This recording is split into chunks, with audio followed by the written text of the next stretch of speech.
देखने और सुनने वालों का अस्सलाम वालेकुम। आप देख रहे हैं पब्लिश हिस्ट्री चैनल। एक बादशाह के पास 7 बेटियां थीं। बादशाह ने अपनी सारी बेटियों से सवाल किया कि तुम किसका दिया खाती हो और किसका दिया पहनती हो। बड़ी 6 बेटियों ने कहा कि अब्बा हुजूर, हम आपका दिया खाती हैं और आपका दिया ही पहनती हैं। मगर छोटी बेटी ने कहा कि हम अल्लाह का दिया खाते हैं और अल्लाह का दिया ही अपनी किस्मत से पहनते हैं। छोटी बेटी के जवाब को सुनकर बादशाह आग बगोला हो गया। कहने लगा कि मैं तुझे सजा दूंगा। अपने जरादों को बुलाया कि उसके सारे जिस्म से जेवरात और कीमती कपड़े छीनकर पुराने कपड़े पहनाकर किसी वीराने में छोड़ा, ताकि मैं देखूं कैसे उसका अल्लाह उसे खाना खिलाता है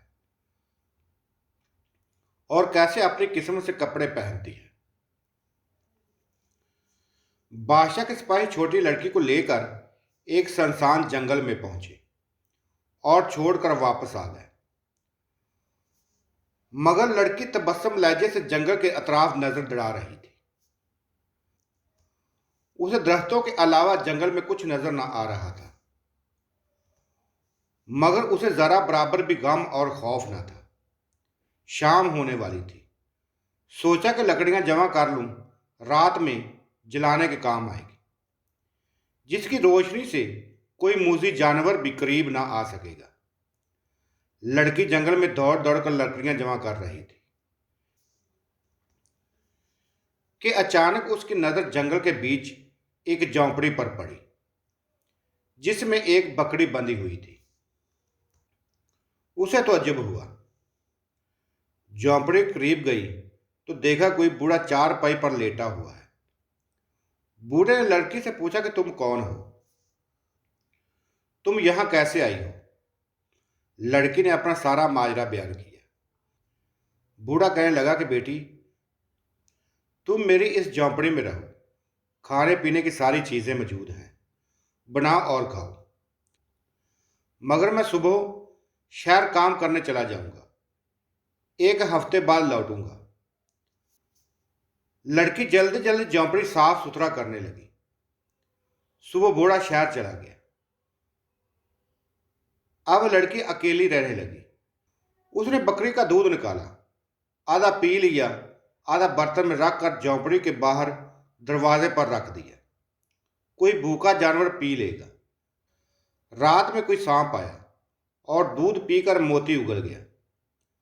सुबह लड़की सोकर उठी तो देखा दूध कोई पी गया है और बर्तन में एक कीमती मोती पड़ा है। उसने सांप के चलने का निशान देखा। उसे पूरा यकीन हो चुका था कि सांप ने दूध पिया है और खुशी में मोती उगल गया है। इसी तरह हर रोज बकरी का दूध निकालती और आधा पी लेती और आधा बर्तन में रख देती। रोजाना सांप आता, दूध पी लेता और एक मोती बर्तन में उगल देता। 7 रोज बाद जब बूढ़ा शहर से मजदूरी करके वापस लौटा तो लड़की ने 4 मोती बूढ़े को देकर कहा कि तुम शहर जाकर उन्हें बेच डालो और साथ में खूब आलीशान घर बनाने के लिए मजदूरों से भी बात कर लो। उस बूढ़े ने मोतियों को बेचा और घर भी बनने लगा। कुछ ही दिनों में अच्छी बिल्डिंग बनकर तैयार हो चुकी थी। लड़के ने खूब आला किस्म के कारखाने इसी जंगल में बनवाए। बहुत सारे मजदूर काम करने लगे। धीरे धीरे इसने जंगल में शहर बसा दिया और वो इस शहर की मलका बन चुकी थी। अब इस शहर का नाम लोगों में मशहूर हो गया। दुनिया से लोग इस शहर में सैर तफरीह के लिए आने लगे और तारीफ करने लगे। कुछ ही दिनों में इस शहर की चर्चा लड़की के बाप राजा और 6 बहनों को भी हुई। राजा को भी शहर देखने का शौक हुआ। राजा अपनी सारी शहजादियों को लेकर शहर में आया और मलका के साथ पहुंचा, मगर मलका खूब आला किस्म के लिबास और जेवरात में मलबूस थी। उसने उनकी खूब खातर तवाज़ा की। फिर राजा ने कहा कि अपना चेहरा खोलो, मैं तुम्हें देखना चाहता हूँ। मलका ने कहा कि ठीक है, अभी मैं कपड़े बदल कर आती हूँ। मलका अपने कमरे में गई और उसने वही पुराने फटे कपड़े पहने जिस कपड़े में राजा ने अपने दरबारियों के जरिया जंगल में छोड़ा था।